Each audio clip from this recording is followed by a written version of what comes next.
the ongoing two-week annual event of COP28 at the UAE, where nations of the world are deliberating on how to lower global warming and address all the challenges around energy crisis and a variety of other issues, rising sea levels and some of the conversations around fossil fuel and renewable energy.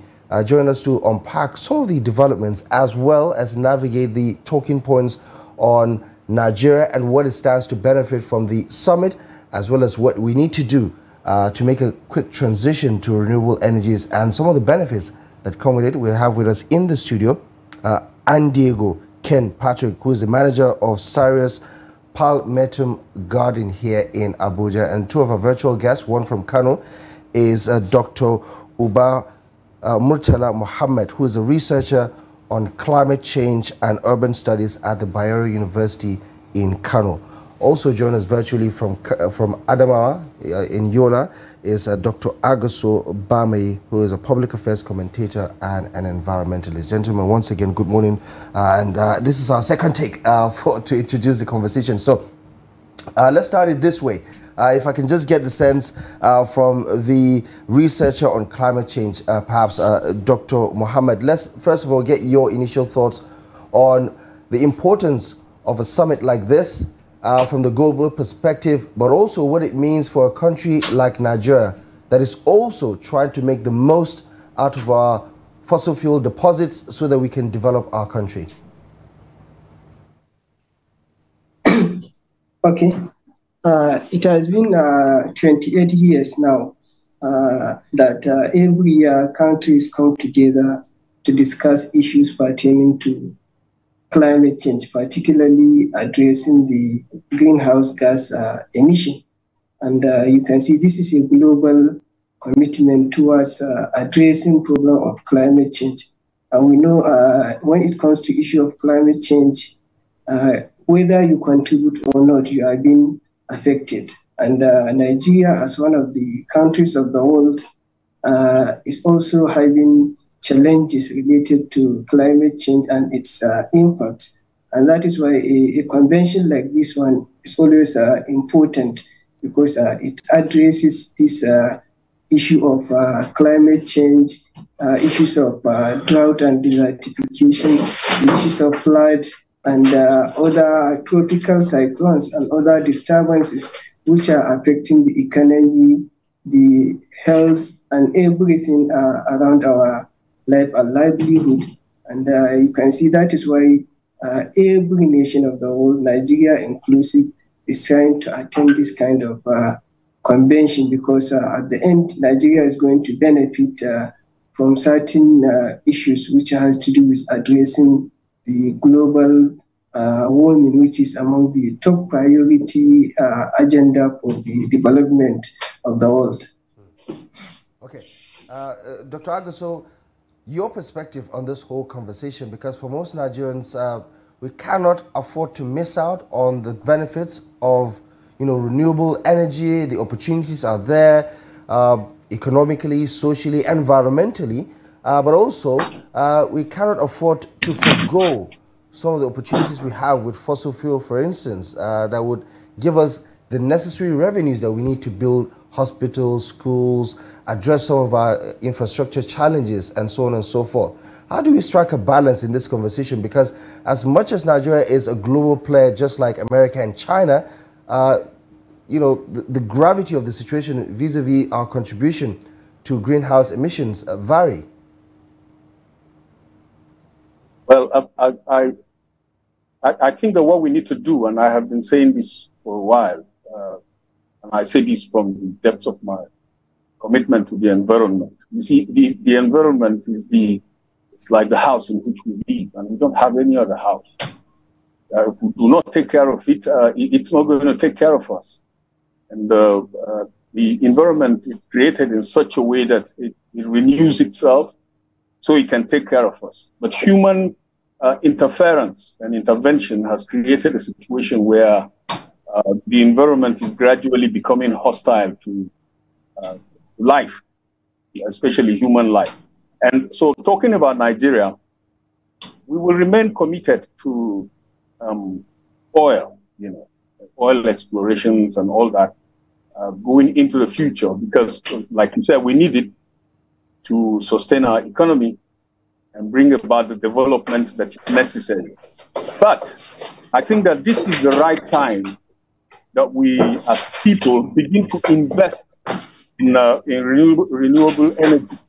Very, very important. Let's not wait until things get difficult and complicated down the road, and then we start to hurry. And I'm saying this because we have a fire brigade approach in Nigeria.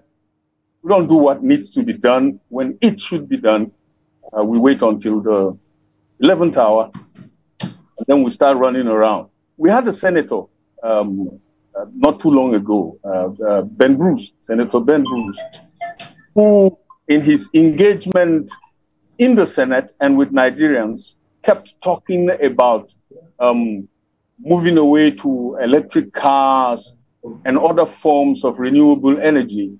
But he was lampooned. He was literally lampooned, and people thought he was joking. But the truth of the matter is that the world, out of necessity, is moving away from fossil fuels towards renewable energy. And so this is, whereas we will continue to invest and make use of fossil fuel for economic development, but it's also the right time to begin to gradually invest in renewable energy and diversify away from fossil fuel. Okay, Dr. Agosa, here you speak. We have sunlight here into solar energy. It will be. I mean, it is something that we will. We're having benefit out of. Connection problem there, but let's just wait and see. Dr. Agoso, can you hear us? Yeah, I hear you quite okay. Okay, so hearing you speak about, what Nigeria has to do concerning global warming and climate change, there's a lot. But let's have an assessment of, we attending COP27 in Egypt, and now we are at COP28. We went to a lot of delegations, and there were commitments made. We signed treaties, and we actually said that we were going to improve on climate change and global warming and make the environment safe for Nigerians. But assessing all of this, do you think that we have what it takes, and are we doing what we should do to actually keep up with these promises from COP27? And how very, very invested are we in changing the narrative?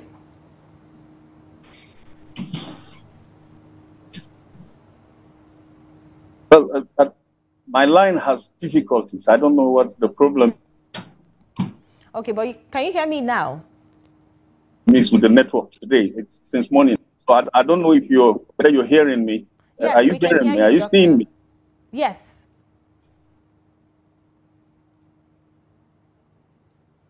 Okay, let's just come back to the studio here where we have Mr. Ken Patrick here. Now, I'll just bring the question back to you. COP27, Nigeria was there. We went with large delegations and we signed treaties. We attended committee meetings, and it was going to be something we took from the conference, bringing to the country, and then making use of it to make the environment safe for Nigerians. But, give us an assessment of how this journey has been, and how much do you think we're invested in changing the narrative?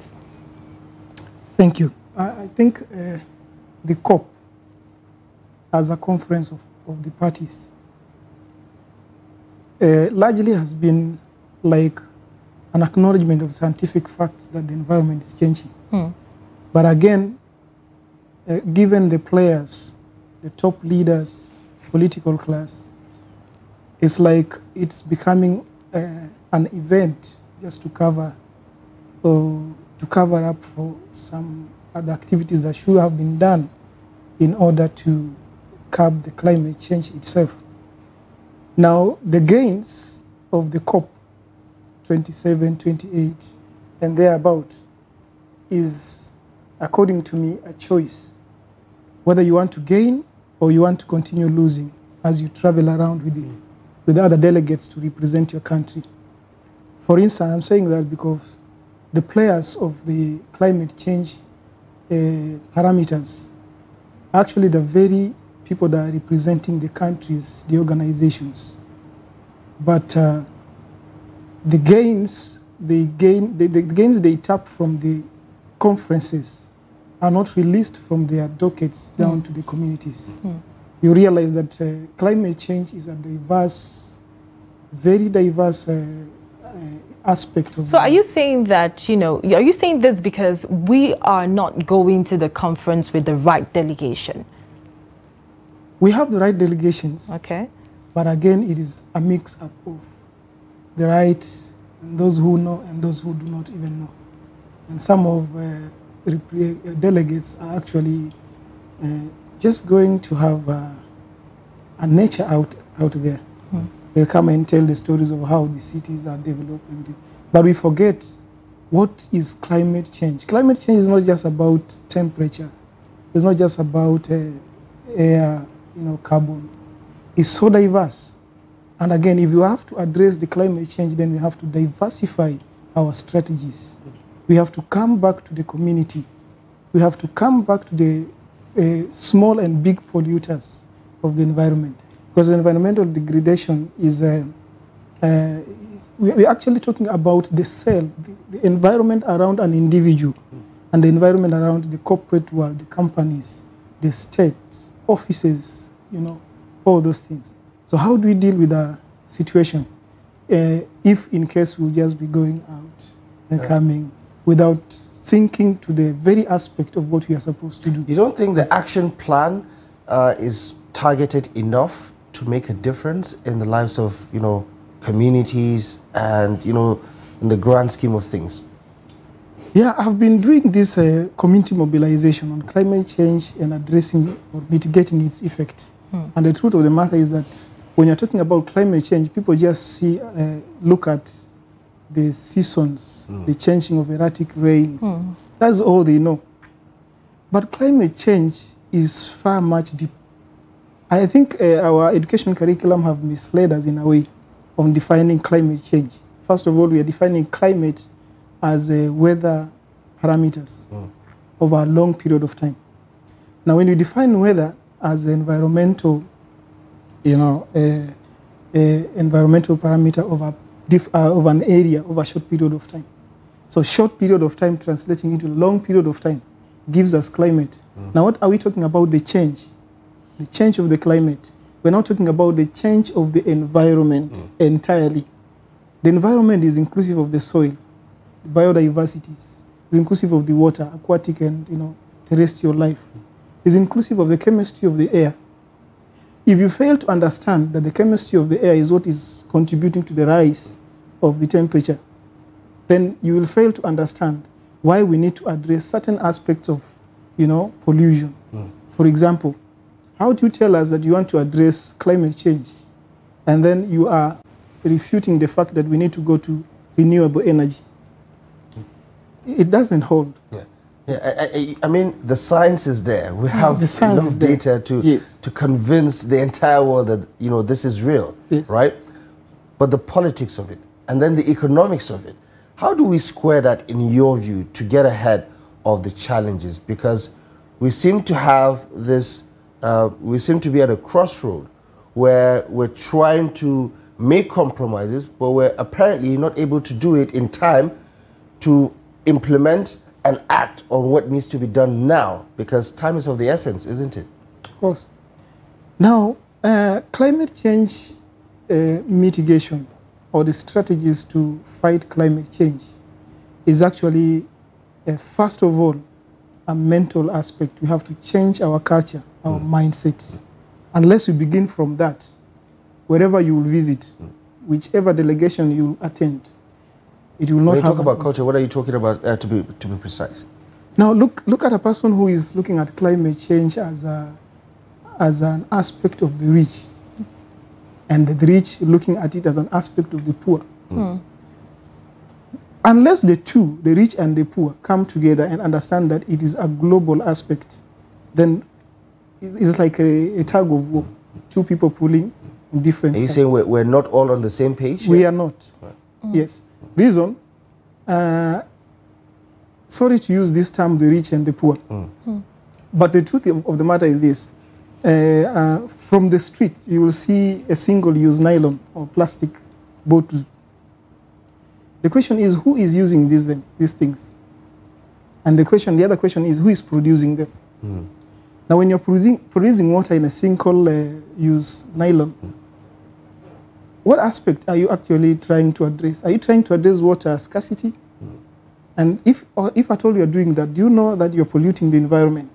So if you're doing that, why are you then attending the COP28 in terms of climate change, fighting, mitigation, and your company is not even producing any, a commitment, financial commitment towards the fighting of the climate? All right, Mr. Ben, hold you a very interesting thought there. Let's move to Kano now, where Dr. Murtala is on standby. Dr. Murtala, if you can hear us. Yes, there have been some interesting conversation, around the climate change, and Mr. Ben did talk about culture. Now, as a public commentator now, and, knowing how culture and, beliefs of Nigerians can actually go a long way to affect some of this climate change and other vices, do you think that, while we're still facing problem of climate change and also getting into the aspect where we focus more on renewable energy, do you think it's a fault of the government or the culture of the people that is actually drawing us back from achieving what we should achieve as a country concerning climate change? I think in this regard, it is you can say it is both. Of course, the culture is there, and we are in a new age where we need to adjust some of our practices to be in turn with the environment, to be more environmentally conscious. And we need to change that, actually. But you can see changing people's culture require educating them. And you can see the education is, we can believe, is the work of government, because every responsible government needs to educate its citizens, not only in terms of climate education, but all sorts of education. And you can ask question, how much are we doing to educate ourselves, to educate our citizens? And Nigeria, you can see that Nigeria as a country is not doing much to propagate climate education. And additionally, the issues of economic empowerment is very central to climate change mitigation and adaptation. And unless and until you empower your community, you empower your people economically, they will be using energy that is not clean, that is not environmentally friendly. They will be polluting environment. And you need also good policies. And the policies are the work of government. You need to have policies not only on paper, but on practice that will address climate change, that will mitigate the impacts of climate change. But even where we have policies, you see that our action is going contrary to our policies. Imagine the issues of clean energy. We are all trying to say that we are now moving towards clean energy.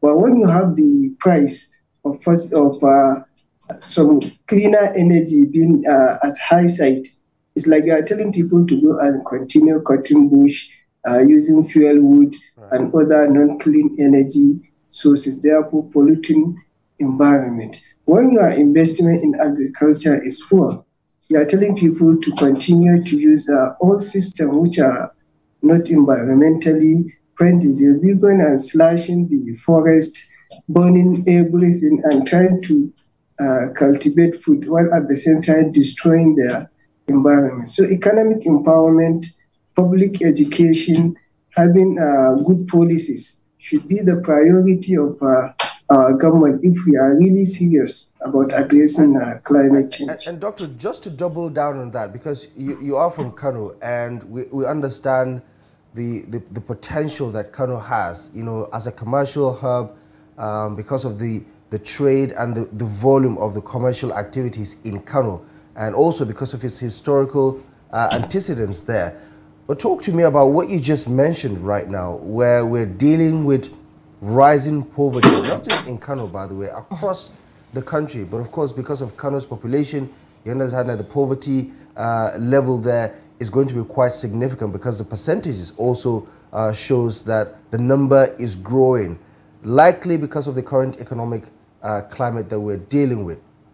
But also, talk to me about what your research and what the science says about the connection with rising poverty and why the climate change issues at the community level remain on the rise. Because as you just stated right now, if people cannot afford those renewable energy sources that they can then turn away from fuel wood, they're going to take the only option available to them, which is to cut down these trees to make charcoal and to make food and whatever requirements they may need at the household level. Give me a sense of whether you've seen anything that suggests the government or actors in this particular area are doing something about it that would suggest that we're trying to turn a corner.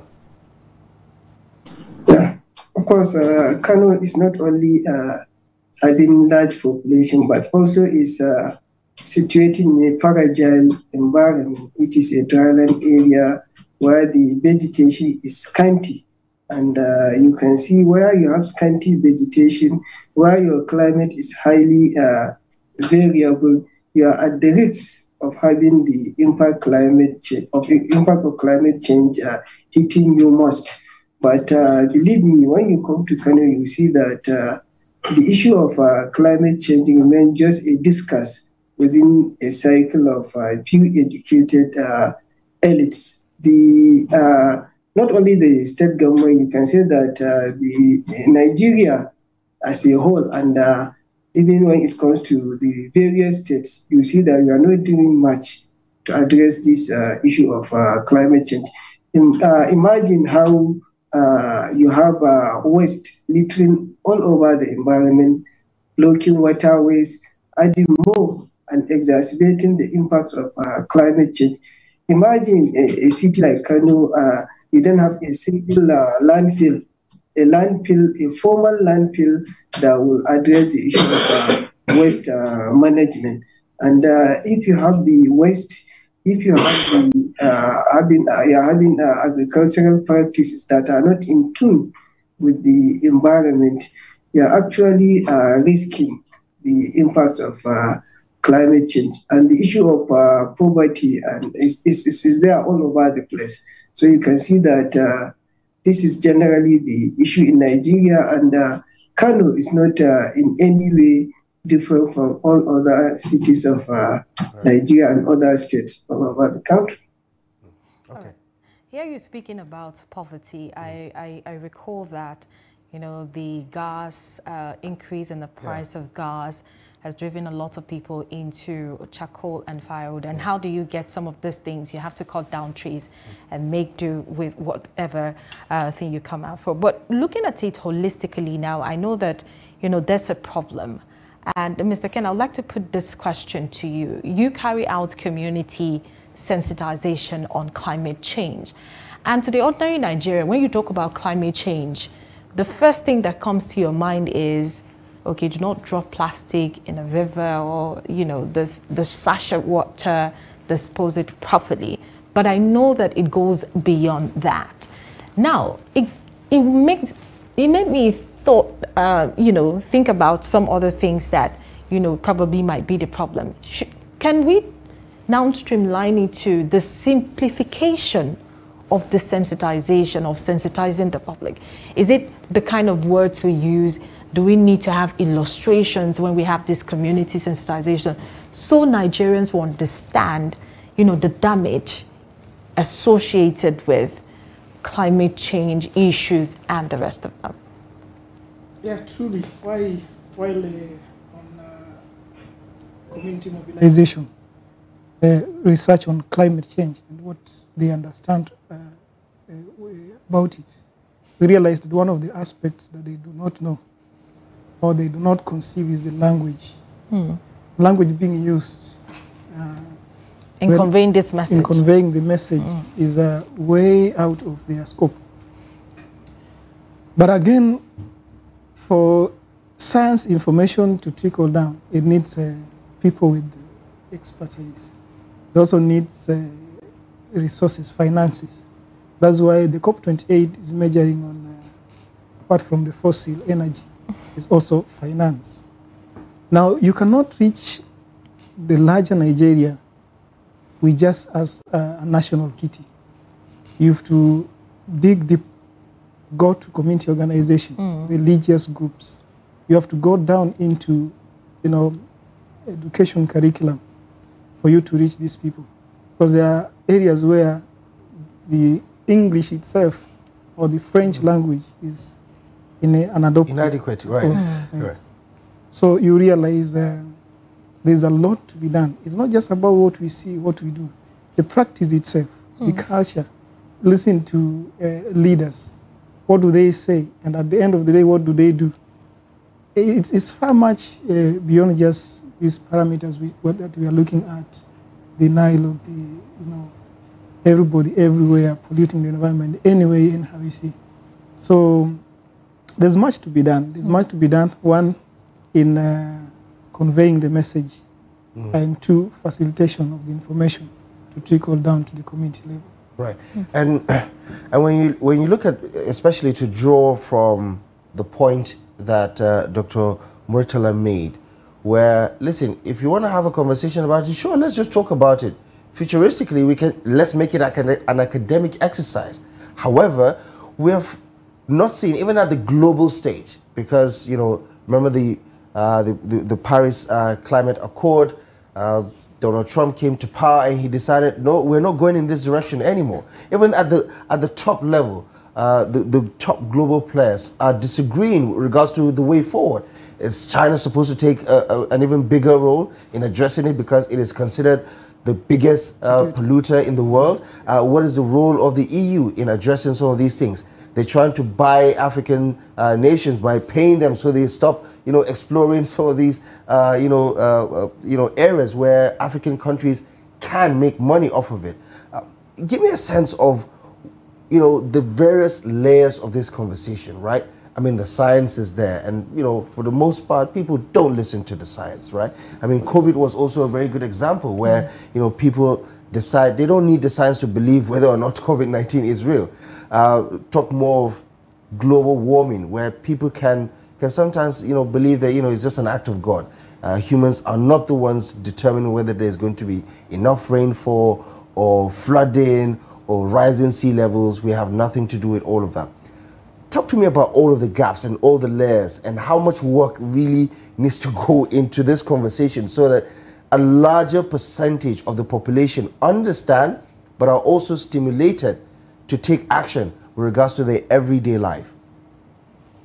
Thank you. In addressing climate change, we need to understand every dot, and we need to understand how much is required to pull every dot together to form a line. Now, in regard to the conferences, well, we can say the global players are doing their best. One in making a global sensitization, and also looking, mobilizing resources to actually come to the level of the communities. But again, I will say there is a gap in leadership integrity. You understand that a leader who does not value his own people, even when a lot is presented for the sake of the people, it will not reach the people. And therefore, these delegations, some of them are just but, people we call those who are known to attend delegation. It's like a fanfare. Yes. Now, if you pick somebody as a delegate to attend a very important conference like this, deliberating on the affairs of the common, community stakeholder, the common one, the one that does not even understand why he's suffering from climate change, then this person is just kept in a big hotel, a big city somewhere with ACs. And I understand that ACs has made so many people, even the science itself, to feel like we can fight the climate change using machine. The creation, I understand that it's a way, it's a natural way of maintaining, it has a natural way of maintaining itself.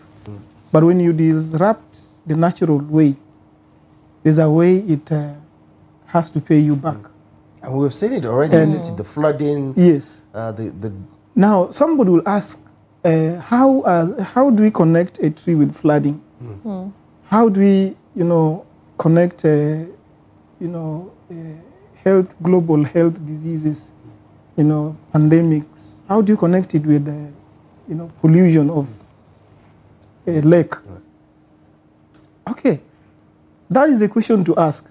But again, do you understand that all the systems, all the elements in an ecosystem, some of them are what we call, they are volatile. They actually produce vapor. And part of the systems that produce vapor in an ecosystem is water bodies.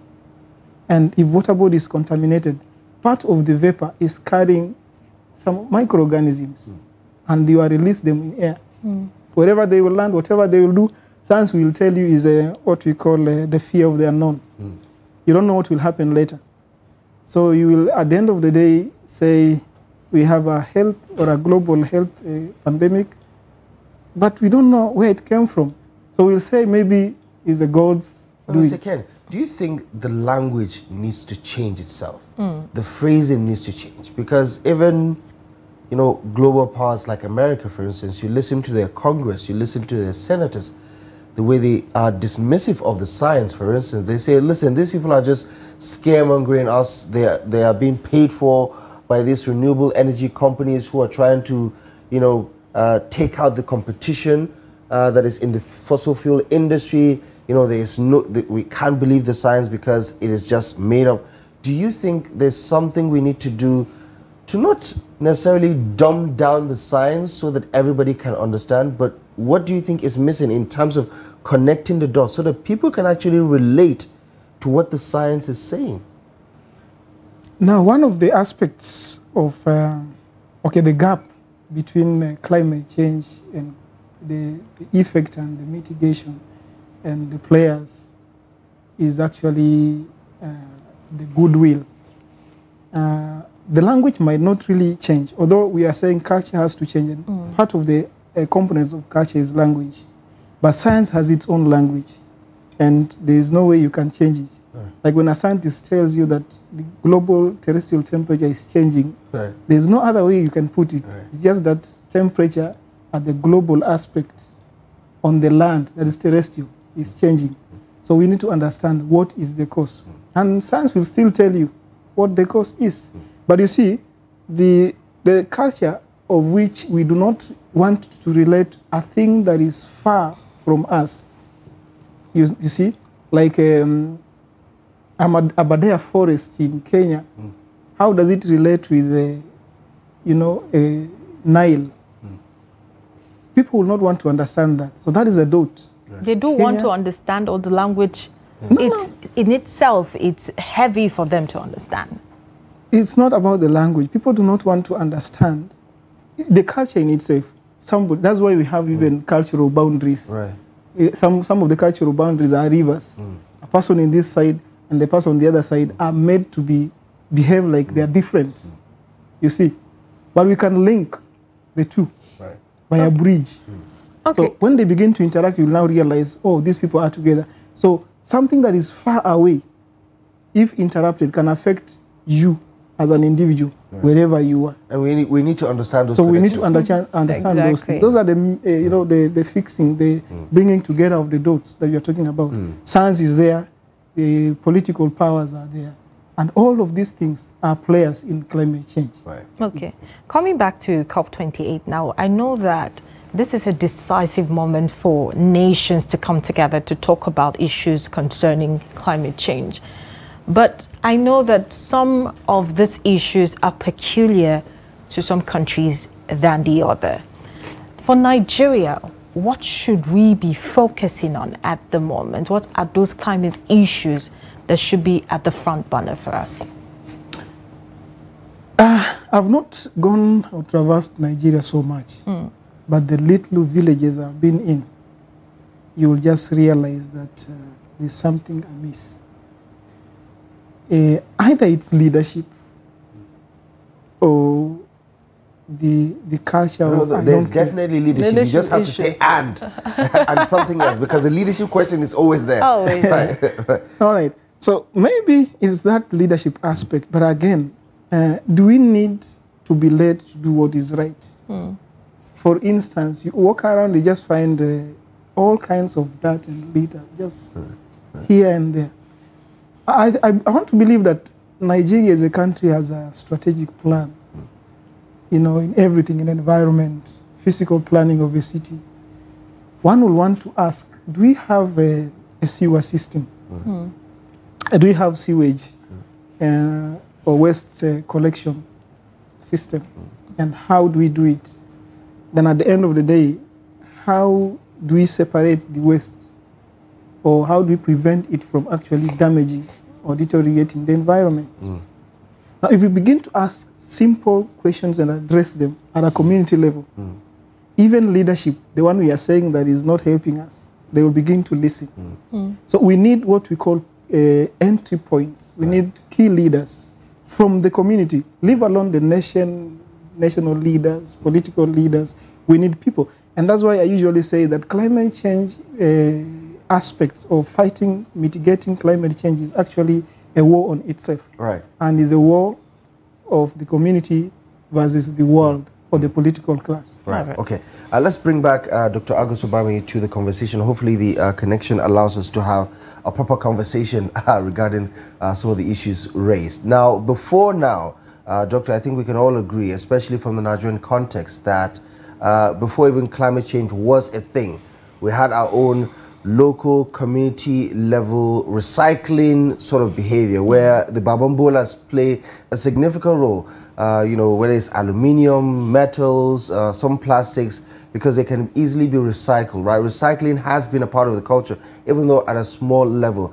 Now we've seen initiatives that try to drum up support and awareness around recycling. In fact, where we have these trash to cash initiatives that seem to motivate people to want to recycle for cash, because if that incentive is there, we would have little to do with the damage that's been done to the environment. Give me a sense of, what we need to do to further, scale up this type of idea, so that even at the community level, whether it's the pure water sachet, that is not, degradable, that is, clogging our waste system, that is, degrading the environment, we can slowly but surely find our way to some sort of appreciable level of addressing some of these concerns at a community level.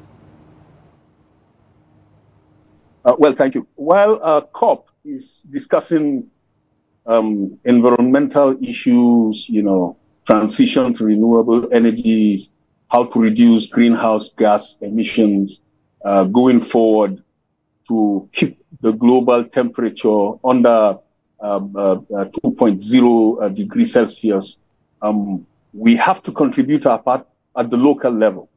We don't sit back and let them at the international level to have conferences and all that. We've got to ask ourselves, what can I do? What can my community do to contribute our part? And I have asked myself that question. I've done several initiatives in my hometown to clear up refuse dumps, to work with young people, train them about recycling, various ways in which they can protect the environment. I have also done projects around tree and planting, so that we green up our communities. I have also been talking about a particular phenomenon that is very pronounced in my community here. If you travel from my state capital, say, to Numan, which is there is hardly a single tree that has its natural canopy. Almost all trees have been cut down.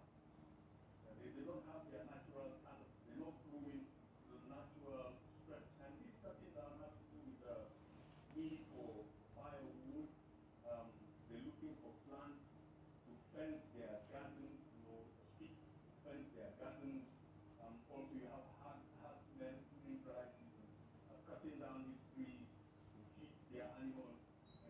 and all that, and we leave the ground exposed and all that. So a lot can be done by our elites, by our teachers, by parents, by local government councillors, local government chairmen, by members of State House of Assembly returning to their constituencies to carry out these projects that educate the community about the need for recycling, the need for maintaining the environment and keeping it healthy.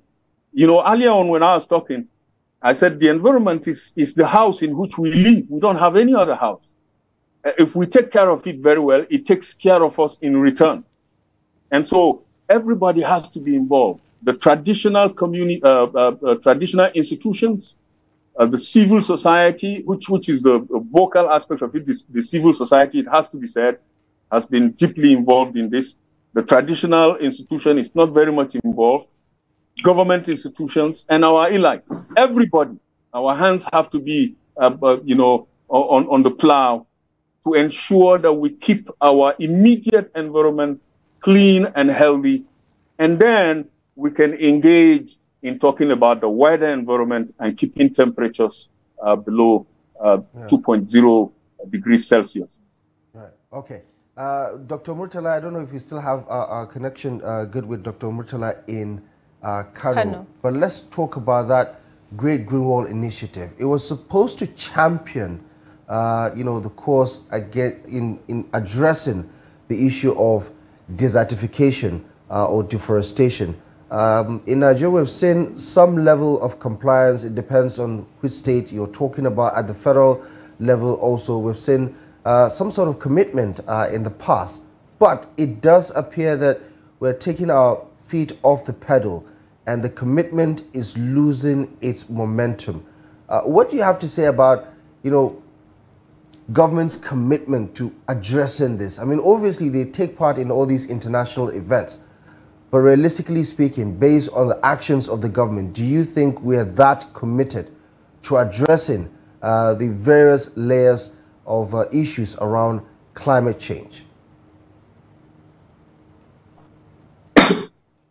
Okay. Talking about GGW, which is a Great Green Wall Initiative, you can see that it is a global initiative where fund has been provided and a lot of trees were planted, especially in the state bordering Sahel and desert. And that project has contributed a lot in checking the issues to do with desertification and the issues of challenge which we are facing at the frontiers of the desert. Of course, Great Green Wall project is a good initiative, but one problem with Nigeria is that we are always looking forward to receive assistance when it comes to issues like this. While the global communities has done a lot by supplying the funds, you see that the state governors and the government are not doing much, especially when it comes to these issues of greening and re-greening, which is at the center of addressing climate change. And another issue is when you are looking at this issue of deforestation, you see that while we are busy planting exotic species, which are not necessarily our local species are going extinct because people are harvesting them, using them for fuelwood and many other uses. So the issues of addressing climate change is still one issue that you can say we are at standstill, because the issues of planning, which is very central, is equally missing. You can imagine a city where 40% was left living with people living in informal settlement, where there is no footprint of good planning. And if you don't have good planning, it means you will not have good infrastructure. You will just dump your waste or your refuse anywhere. You will not have good place to plant trees. You cannot have shelter, and people will be living in abject poverty. Therefore, destroying the environment more. And one good thing about environment is that it is like a chain. So if you really want to address the environmental issue, you need to look at the environment in a holistic sense, because when you kill a tree, you are allowing you are exposing the soils. And when you expose the soil, the fertility of the land will decline. And once the fertility of the land decline, people will be pushed below the poverty line, and there will be influx of people into the urban centers. Some people will engage in crime, and once they engage in crime, they will add to the poverty. And look, this is the problem we are facing even in the part of the northwestern Nigeria, where the issues of banditry and cattle rustling and these issues of destroying communities is becoming a daily events that we always report. All these bounds on issues of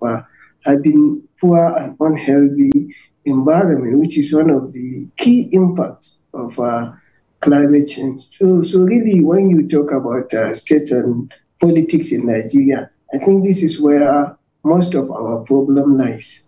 Okay.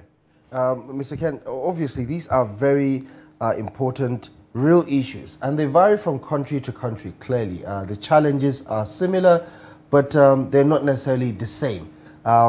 Speaking of some of the common denominators, are you optimistic about our chances of reversing the current trend?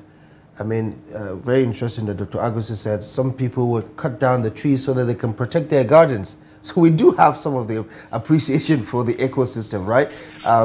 People with good houses would love to have flowers in them to give them a very good environment. It's not that people don't appreciate nature, but for some economic reasons, people find reason to destroy the ecosystem because they're trying to either put food on the table or they're trying to make money off of it, or some practices, as you said, those single-use plastics that you find everywhere. Give me a sense of how optimistic you are, or if you are optimistic at all about what is currently being done to reverse and mitigate, climate change. Well, Africa as a continent, the strategies that have been put on to mitigate climate is way, except for a few that are gaining the momentum, right, is way too low. Right. Okay, so for the achievement of what is required for us to say that we are comfortably now fighting climate change, I'll say it's not up to. We are some years, or just say some decades, to begin to realize. I'm saying that because we cannot separate the life of a common man from the forest or from the trees, because this person is not accessible, does not access renewable energy. Why is it? Because the government or governments have imposed bans on the importation of renewable energy technology. Right. And therefore, this person is forced to go for the fossil, for the carbon, carbon based. So this means we will still cut down the trees. Now, what we need to understand, cutting down a tree is not really a major issue, because you can cut down and plant. The issue is when you cut a tree to protect yourself, it means that you have a self-interest of protecting yourself, forgetting about the community. So that's why I'm saying, whether we plant trees on our gardens individually and we forget about the others, then optimism is very low. Yes. And therefore, we'll need to check on our parameters on what do we know, what is it that we know about climate change. And the other aspect is, and apart from leadership, what is the religious aspect of it? Because the religion is that which has a wide access to the common person on the ground. And this is the same person that is suffering in the name of, the world is changing. And some of them are adamantly said, actually, God is not, happy with us. So all those things need to be transformed in a way to understand that there are some things that we force on ourselves, actually to choke our own life because we do not understand. I have a sense of a religion parameter of creation that it was supposed to be self-sustaining and to be taken care of by a man. Right. So when you're taking care of an environment, then the environment is taking care of you. But when you destroy it, it is a cycle. It destroys you faster than you will even destroy it. And therefore we need to understand every country will require or will need to be developed. Developing countries, developed countries, and some others we are calling third world or something. Those that have not even begun to realize development. If all countries begin to realize development, then we force ourselves to the very, very verge of, increasing the climate change. Because development is actually, bringing down the ecosystem, especially the trees. When you're making a flyover, when you're building a skyscraper, everything. I have not seen an engineer who thinks about a skyscraper with a forest on top. It's only in China, I think, that they have begun to do what we call vertical forests in urban centers. You construct a house with a skyscraper, but its roof is actually the forest. Right. So trees are planted there. Right. And the verandas, its vertical space is also planted. So when that is happening, you'll also realize that is quite strategic, isn't it? That's quite strategic. Now, these people have begun to understand what it means to develop, but again, to retain the canopy cover. Because without the canopy cover, we are just going cyclic, a vicious cycle of poverty. And again, our mind, especially in religious terms, need to be transformed. How do you take care of God's people as a minister or those ranks in religious capacity, but you don't care about what they eat, you don't care about their energy sources, you don't care about how they interact with the environment. So it means you only care about the spiritual aspect. Right. But we understand that the spirit, the body, and the soul are in one umbrella. Right, exactly. Yes. And I wish there was a way we can talk about climate change or global warming without it sounding alarmist. But unfortunately, we have to raise the alarm if we're supposed to draw our consciousness back to some of those things that we keep missing on a daily basis, or how our actions continue to exacerbate the situation. We're going to have to leave the conversation here for now. Mr. Ken Andiego, thank you so much for joining us on the conversation this morning. We really appreciate your expertise and your analysis. Thank you very much. To Dr. Murtala, climate research expert in Kano with the Bayero University, Kano. Thank you most kindly for joining us on the program. Dr. Agus Obama, I really appreciate your contribution to today's conversation. Thank you both for joining us on Daybreak.